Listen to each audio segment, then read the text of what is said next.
আজকের গল্প ভূতনাথ বাবুর ভূত দর্শন, কলমে সুপ্রিয়নাথ। প্রথম পর্ব, ভূতনাথ বাবুর ভূত দর্শন।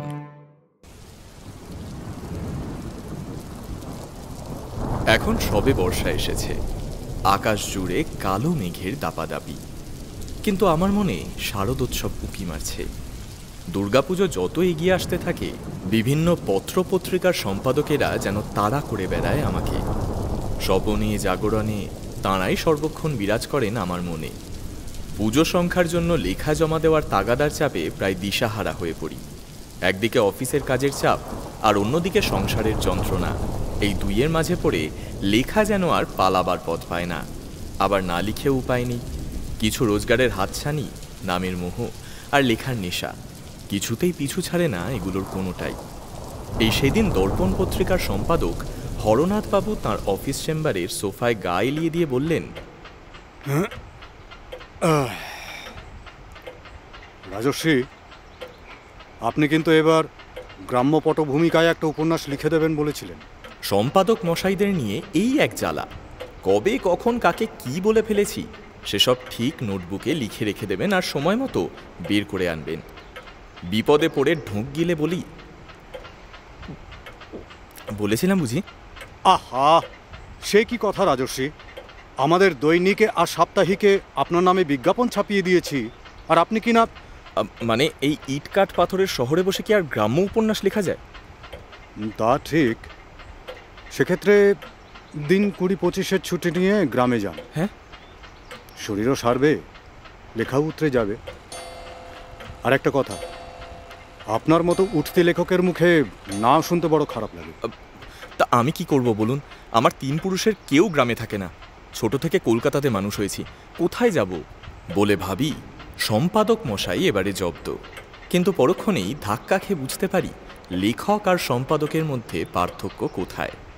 একদিকে আমি রাজর্ষি, সদ্য 40 ছোঁয়া জিন্সের প্যান্ট আর টি শার্ট পরা এ যুগের লেখক না মনে হওয়া লেখক, আর অন্যদিকে মধ্য 50-এর রাশভারী নামী কবি, বাহারি কুর্তা পাঞ্জাবি পরিহিত, ঘাড় অবধি এলিয়ে পড়া সাদা কালো চুলের বাহারে আকর্ষণীয় ব্যক্তিত্ব সম্পন্ন পেশাদার সম্পাদক মশাই হরনাথবাবু।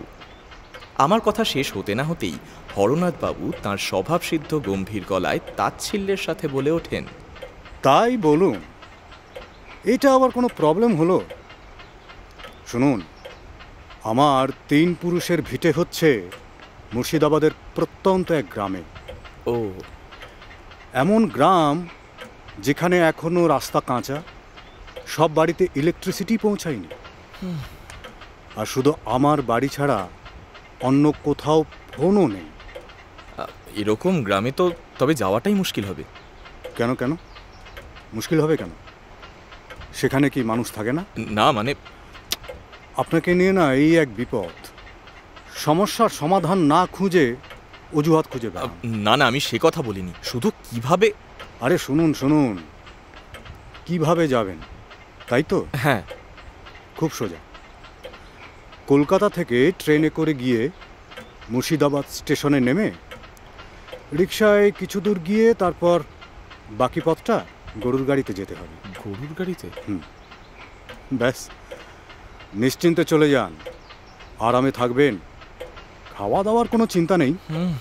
রামু আপনার দেখভাল করবে। আর তাছাড়া আপনি একজন ভালো ভ্রমণ সঙ্গীও পাবেন। হরনাথবাবুর এই কথাটায় একটা ধাক্কা খাই। প্রশ্ন করি, কে বলুন তো? আপনি চেনেন তাকে? ভূতনাথবাবু। ভূতনাথবাবু? হ্যাঁ, আমি বিলক্ষণ চিনি ভদ্রলোককে। ভূতের গল্প লেখেন, নামী লেখক, বয়স প্রায় 60, কিন্তু বুঝতে পারি না উনি আমার ভ্রমণ সঙ্গী হতে যাবেন কেন।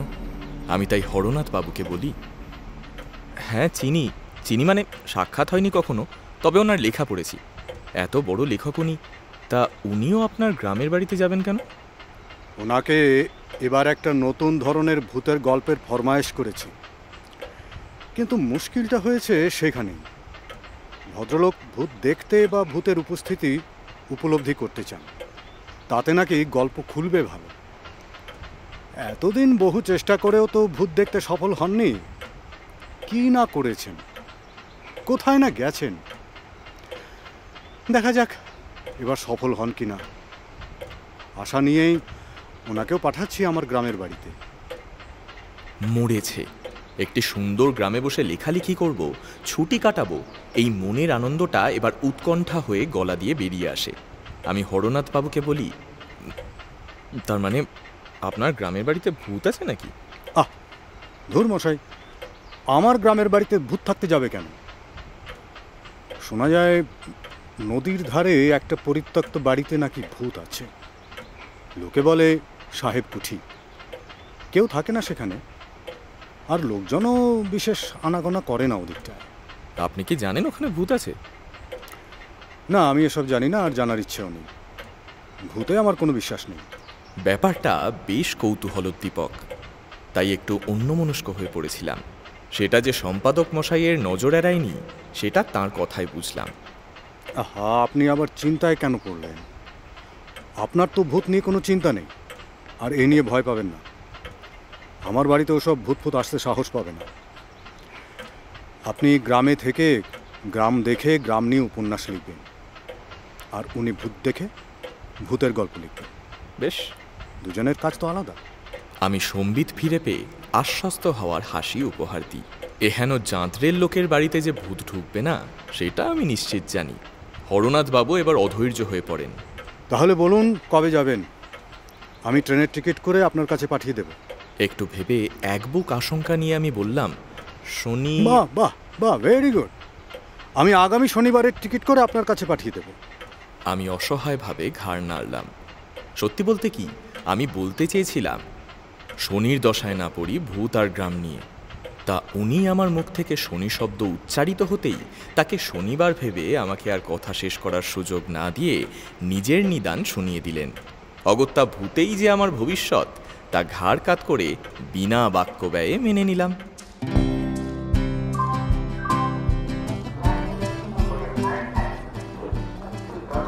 পরের শনিবার টিকিটের সঙ্গে কোচের নম্বর মিলিয়ে ট্রেনে উঠে দেখি ভূতনাথ বাবু আগে ভাগেই এসে জিনিসপত্র গুছিয়ে রেখে তার নির্দিষ্ট সিটে বসে আছেন। পরনে ধোপদুরস্ত ধুতি পাঞ্জাবি, চোখে পাতলা ফ্রেমের চশমা, ব্যাক ব্রাশ করা সাদা চুল, মাঝারি উচ্চতা, স্বাস্থ্যবান, বাটারফ্লাই গোঁফ, সহজ সরল ব্যক্তিত্ব। আমাকে দেখেই একগাল হাসলেন। আসুন আসুন রাজস্বীবাবু। ভূত আর ভূতে পাওয়া লোকের সাথে আমাকে জুড়ে দেওয়াতে এমনিতেই হরনাথ বাবুর উপর আমার রাগ জমেছিল, যেটা কিছুতেই বেরিয়ে আসতে পারছিল না। সেই রাগ এখন আমি ভূতনাথ বাবুর উপরেই উগরে দিলাম। আপনি আমাকে এমনভাবে ডাকছেন যেন এটা আপনার ড্রয়িং রুম। বুঝলাম ভদ্রলোক দমে গেলেন। আমিও আর কথা না বাড়িয়ে আমার সুটকেসটা আমার বার্থের নিচে রেখে বসলাম। ট্রেন চলতে শুরু করা স্তক লক্ষ্য করেছি যে ভূতনাথ বাবু উসখুস করছেন। মনে হলো উনি কিছু বলতে চান, কিন্তু আমার মেজাজ দেখে বলতে ভরসা পাচ্ছেন না। কিছু বলবেন? হরনাথবাবু আপনাকে এই ব্রিফকেসটা পাঠিয়েছেন। ব্রিফকেস? হ্যাঁ, এর মধ্যে ওনার লেখা একটা চিঠি আছে, পড়লেই সব বুঝতে পারবেন। ব্রিফকেসটা খুলে দেখি তার ভিতরে আছে বেশ কয়েকটা সুন্দর খাতা, একটা পার্কার কলম, পুরো এক বাক্স রিফিল আর দুটো খাম। যে খামটার উপর আমার নাম লেখা সেটা খুলে দেখি হরনাথ বাবুর আমাকে লেখা চিঠি। আমার শুভযাত্রা আর সুস্বাস্থ্য কামনা করে লিখেছেন। আমি যেন ভূতনাথ বাবুর পাল্লায় পড়ে ভূতের ব্যাপারে বেশি মাথা না ঘামাই। এক্ষেত্রে এক যাত্রায় পৃথক ফল কথাটা যেন মনে রাখি। এটাও লিখেছেন যে অন্য খামে হাত খরচের জন্য কিছু টাকা আছে। আমি ব্রিফকেসটা বন্ধ করে পাশে রাখলাম। ভূতনাথ বাবু চলন্ত ট্রেনের জানলা দিয়ে বাইরে চেয়ে রয়েছেন। জানি না কি দেখছেন, কেননা চতুর্দিক অন্ধকার। তবে স্টিম ইঞ্জিনের হিস হিস আওয়াজটা বেশ ভালো লাগে। খোলা জানলা দিয়ে কয়লার গুঁড়ো ঢুকছে, তা ঢুকুক, প্রাণ জুড়ানো হাওয়াও তো ঢুকছে। কামরাতে কিছু লোক নিজেদের মধ্যে নিচু স্বরে গল্প করছে, কেউ বা শোয়ার জন্য ব্যবস্থা নিচ্ছে।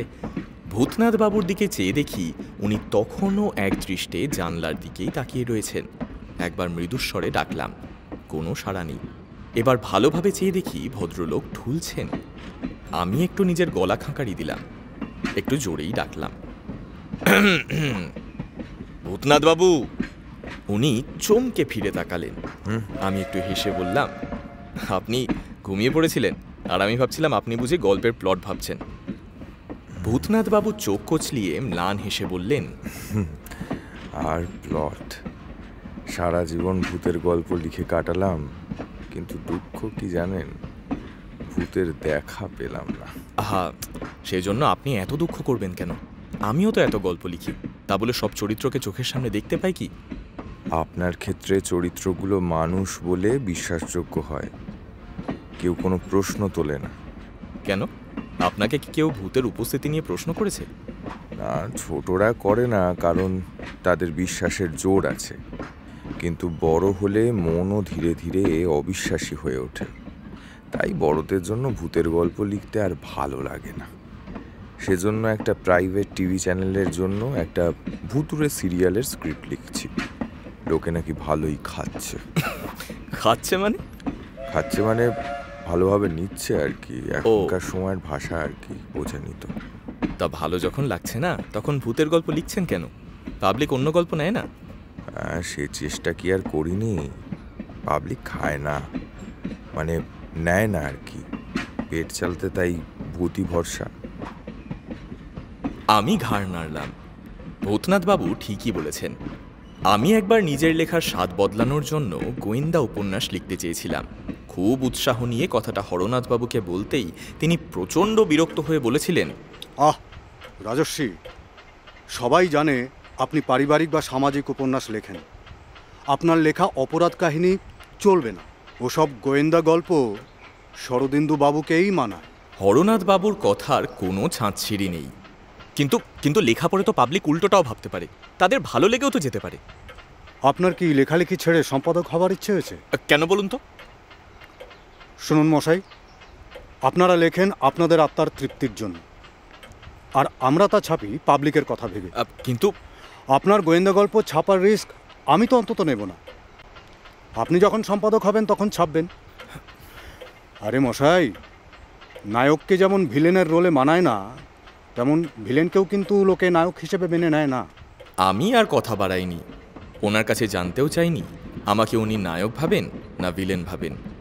মনের তাড়নায় গোয়েন্দা উপন্যাসটা লিখে সেটাকে ফেলে রেখেছি আলমারিতে। নিজের জন্য খুব দুঃখ হতে লাগলো, কিন্তু ভূতনাথ বাবুর দুঃখ তো আরও বেশি। তাকে তো ভূতে ধরেছে। এ জীবনে যে ঘাট থেকে নামবে তার আশা বড়ই কম। নিজের মনের ভার কম করার জন্য ভূতনাথ বাবুকে একটা হালকা প্রশ্ন করে বসলাম। আচ্ছা দাদা, আপনার নামটার সঙ্গে ভূত জড়িয়ে পড়লো কেন? মানে নামটাকে ভূতে ধরলো কেন? ভূতনাথ বাবু একটুও রাগলেন না, বললেন, আমাকে নাকি খুব ছোটবেলায় ভূতে পেয়েছিল। খুব জ্বর, সঙ্গে ভুল বকা। গ্রামের বাড়িতে সবাই ভাবলো আমাকে বুঝি ভূতে পেয়েছে। ওঝা ডেকে ঝাড়ফুঁক করা হলো। সেই থেকে ভূত আমাকে ছেড়ে আমার নামকে ধরল। কিন্তু নামের জন্যই কিনা জানি না, বয়স যত বেড়েছে ভূতের ওপর ততই যেন আমার মায়া পড়তে শুরু করেছে। ভূতের ওপর মায়া? বলেন কি দাদা? আর কি বলবেন বলুন, নেশাও বলতে পারেন। যাই হোক, দেশ বিদেশের বহু ভূত বিষয়ক বই পড়েছি, নানা ভূতুরে জায়গায় গেছি, কিন্তু ভূতের দেখা পাননি, তাই তো? কিন্তু তবুও ভূতে বিশ্বাস করেন, কেন করেন? শুনুন রাজর্ষিবাবু, আমার একটা প্রশ্নের উত্তর দিন তো। আপনি ভগবানে বিশ্বাস করেন? তা করি বটে। তা যে করেন সেটা আপনার গলায় ঝোলানো মা কালীর লকেট দেখেই বুঝেছি। কিন্তু তাতে কি হলো? ভগবানকে না দেখেও যদি ভগবানে বিশ্বাস রাখা যায়, তবে ভূত না দেখেও ভূতে বিশ্বাস করা যাবে না কেন? সেটা আপনি একদমই ঠিক বলেছেন। ভূতনাথ বাবুর যুক্তি অকাট্য। আমি হেসে হার স্বীকার করি।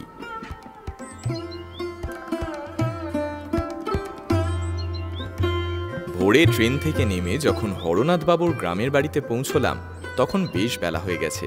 পুরনো আমলের খিলান দেওয়া বাড়ি, চওড়া দেওয়াল, কড়িবর্গা দেওয়া উঁচু ছাদওয়ালা ঘর, উঁচু প্রাচীর দিয়ে ঘেরা বিরাট উঠান, সেখানে মার্বেলের তৈরি বসার জায়গা। বাড়িটাকে দেখে বেশ বোঝা যায় ঘন ঘন যাতায়াত না করলেও বাড়িটার প্রতি হরনাথ বাবুর নজর আছে। প্রথম দুটো দিন আমি শুধু এদিক ওদিক ঘুরে কাটিয়ে দিলাম। লেখার জন্য মনের জমিটা সব আগে তৈরি করতে হয়। লেখা শেষ করা নিয়ে আমার কোনো চিন্তা নেই। লিখতে মন বসে গেলে আমি দিনে 10-12 ঘন্টা লিখতে পারি। ভূতনাথ বাবুর সঙ্গে শুধু খাওয়ার সময় দেখা হয়, কথাও খুব কম হয়। ভদ্রলোককে চিন্তান্বিত দেখলাম, কম কথা বলছেন। চিন্তাটা যে ভূতের গল্প লেখা নিয়ে নাকি ভূত দেখা নিয়ে তা বুঝতে পারলাম না। আমিও বিশেষ ঘাটালাম না, কারণ আমিও ইতিমধ্যে আমার লেখা নিয়ে ব্যস্ত হয়ে পড়েছি। বলা বাহুল্য, খাওয়া দাওয়া খুব ভালো চলছে। হরনাথবাবুর কাজের লোক রামুর যেমন সব দিকে নজর, তেমনি খাসা তার হাতের রান্না। বেশ বুঝতে পারছি কিছুদিন এখানে থাকলে কলকাতাতে ফিরতে আর ইচ্ছে হবে না। সারাদিন লিখে চলা ছাড়া আর একটা কাজই আমি প্রতিদিন করি, সেটা হচ্ছে খুব ভোরে বেড়াতে যাই। সেই সূত্রে একদল বয়স্ক মানুষের সঙ্গে আমার আলাপ হয়েছে। সত্যি বলতে কি, গ্রামে অচেনা নতুন মুখ দেখে তাঁরাই আমার সাথে যেচে আলাপ করেছেন। সকালে হাঁটা শেষ করে সতুর চায়ের দোকানের বেঞ্চিতে বসে চা খাওয়াটা নেশার মতো হয়ে গেছে। সেখানে যাদের সঙ্গে বসে গল্প করি তারা সবাই বয়সে আমার চেয়ে অনেক বড়, কিন্তু আমার সাথে বন্ধুর মতো মিশেন। এদের মধ্যে রবিবাবু ও হরিবাবুর সঙ্গে আলাপটা একটু বেশি হয়েছে আমার। দুজনেরই বয়স 70-এর ওপরে। বাস্তবে গ্রামের মানুষের আন্তরিকতা, ভালোবাসার ক্ষমতা আমার উপন্যাসের চরিত্রগুলোর চেয়ে অনেক বেশি। তাদের হৃদয়ের এই প্রসারতা অনুভব করতে না পারলে আমার লেখা কিছুতেই প্রাণ পাবে না। মুখে স্বীকার না করলেও হরনাথবাবুকে মনে মনে অনেক ধন্যবাদ দিলাম। গতকাল মর্নিং ওয়াক শেষ করে সতুর চায়ের দোকানে রবিবাবুর পাশে বসতেই তিনি কানের কাছে মুখ নিয়ে এসে বললেন, আপনার সঙ্গে যে ভদ্রলোক এসেছে তার ব্যাপারটা কি বলুন তো? কেন, কি হয়েছে? শুনছি ওনাকে নাকি সাহেব কুটির চারপাশে ঘোরাঘুরি করতে দেখা গিয়েছে। জায়গাটা বিশেষ ভালো নয়, উনি বোধহয় জানেন না। উনি সব জানেন, উনি জেনে শুনেই এই গ্রামে এসেছেন। সে কি কথা? সতুবাবু একটা থালার উপর চায়ের গ্লাস সাজিয়ে নিয়ে এসেছিলেন। আমি একটা গ্লাস তুলে নিয়ে রবিবাবুকে প্রশ্ন করলাম, আচ্ছা রবিবাবু, সত্যি কি ওখানে ভূত আছে? আমি তো হরনাথবাবুর কাছে সেরকমই শুনেছি, তবে বিশ্বাস করিনি। ঠিকই শুনেছেন, কিন্তু তার সাথে ওই ভদ্রলোকের সম্পর্ক কি? আদপে উনি ভূতের গল্প লেখেন, আর ভূত দেখার বাসনাও আছে। ভূতনাথবাবুর গলা শুনে চমকে ফিরে দেখি পিছনে ভূতনাথবাবু দাঁড়িয়ে আছেন। কখন এসেছেন বুঝতেই পারিনি। আমি ওনাকে বেঞ্চিতে বসতে বলে রবিবাবুর সাথে আলাপ করিয়ে দিলাম। ইনি বিখ্যাত লেখক ভূতনাথবাবু, আর ভূতনাথবাবু ইনি বোধহয় গ্রামের সবচেয়ে পুরনো মানুষ রবিবাবু। নমস্কার। রবিবাবু হাত জোর করে নমস্কার করতেই প্রতি নমস্কার জানিয়ে ভূতনাথবাবু বললেন, আমি জানি, আর সেই জন্যই আপনার কাছে আমার আশা। আমার কাছে? হ্যাঁ, নদীর ধারে ওই সাহেব কুঠি সম্বন্ধে জানতে চাই। ওই বাড়ির ইতিহাস আমাকে জানতেই হবে। আমি 2-1বার ওখানে ঘুরে এসেছি। আমরা দুজনেই হতবাক হয়ে একে অন্যের চেহারা দেখি। আমি ভূতনাথবাবুকে খুব ভালোভাবে দেখছিলাম। চোখে মুখে প্রত্যয়ের ছাপ। উনি যে হাত গুটিয়ে বসে নেই তা বোঝা গেল। প্লিজ রবিবাবু, আমার জানা দরকার ওই বাড়ির ইতিহাস। অগত্যা একটু মাথা ঝাঁকিয়ে রবিবাবু শুরু করেন সাহেব কুঠির বৃত্তান্ত। আমি যেটুকু শুনেছি আমার পূর্বপুরুষদের কাছে সেটুকুই তো বলতে পারি। বাড়িটার নাম হলো গিয়ে সাহেব কুঠি, হলেও বস্তুত ওটা নাকি আগে ছিল নবাব সিরাজদৌল্লার কোনো সভাসদের বাড়ি, বুঝলেন কিনা। সম্ভবত নাম ছিল মোহাম্মদ করিম। সিরাজের খুব কাছের লোক ছিলেন তিনি। পলাশির যুদ্ধে পরাজয়ের পর পালানোর সময় সিরাজ ধরা পড়লেন, তাকে হত্যা করা হলো। এরপরে করিমও নবাবের দেওয়া মহল ছেড়ে পালিয়ে এলেন, বুঝলেন, প্রত্যন্ত গ্রামের এই বাড়িটায়। কিন্তু তাতেও তিনি বাঁচেননি। মির্জাফরের লোকজন এই বাড়িতেই তাকে হত্যা করে। তারপর ব্রিটিশরা যখন পুরোদস্তুর এদেশের মালিক হয়ে বসলো, তখন সাহেবরা ওই বাড়ির চেহারাই বদলে দিল একেবারে। পুরোপুরি সাহেবি কায়দায় ওই বাড়িটাকে প্রায় নতুন করে তৈরি করা হলো। নাম হলো সাহেব কুঠি। কিন্তু পর 3জন সাহেব ওইখানে রহস্যজনকভাবে মারা যান। কারো দেহে কোনো আঘাতের চিহ্ন পাওয়া যায়নি, বুঝলেন কিনা। রবিবাবু থামলেন। সতুবাবু ততক্ষণে আরও একবার চা পরিবেশন করে গেলেন। দেখি ভূতনাথবাবুর চোখ মুখ চকচক করছে। আমি একটা সিগারেট ধরালাম। রবিবাবু চা শেষ করে গ্লাসটা নামিয়ে রেখে আবার শুরু করলেন। বিভিন্ন সময় তিনজন সাহেব মারা যাওয়ার পর সাহেবরাও আর ওই বাড়িটা ব্যবহার করতো না। ধীরে ধীরে ওটা পুরো বাড়ি হয়ে গেল। এরপর শুনেছি কোনো একজন স্বাধীনতা সংগ্রামী আত্মগোপন টোপন করে ওই বাড়িটায় নাকি আশ্রয় নিয়েছিল। সে দীর্ঘদিন সে এখানে লুকিয়েও ছিল। তারপর একদিন রাত্রে একদল পুলিশ সেখানে হানা দেয়, বুঝলেন। তাদের সঙ্গে একটা কুকুরও ছিল। ওই বিরাট বাড়ির একটা ঘর থেকে ওই কুকুরটাই তাকে খুঁজে বার করে। পুলিশ তাকে ধরে নিয়ে এসে এই আম গাছের নিচে গুলি করে মারে। হয়তো ওই ছেলেটি কোনো বাধা দিয়েছিল পুলিশকে। খোঁজ নিয়ে দেখতে হবে কোনো পুলিশও সেই সময় মারা গিয়েছিল কি না।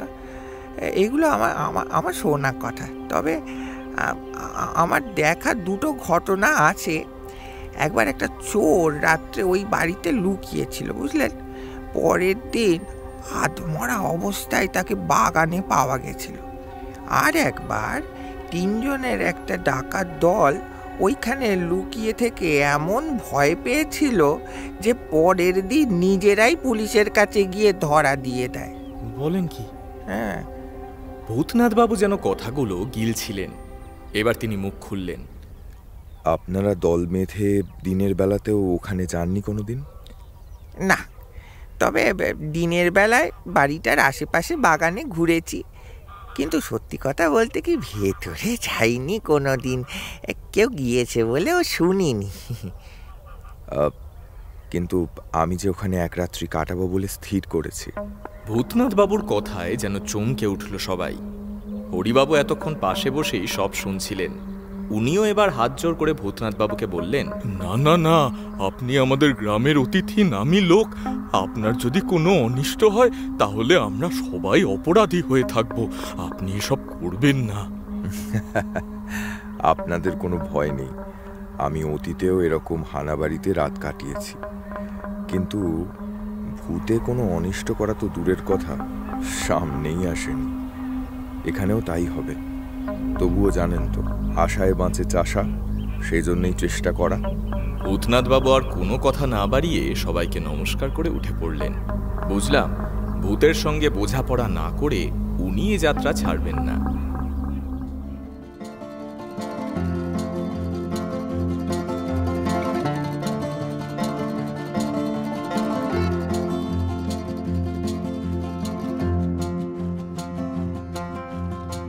কেমন লাগলো আমাদের গল্পটি জানাতে একদমই ভুলবেন না।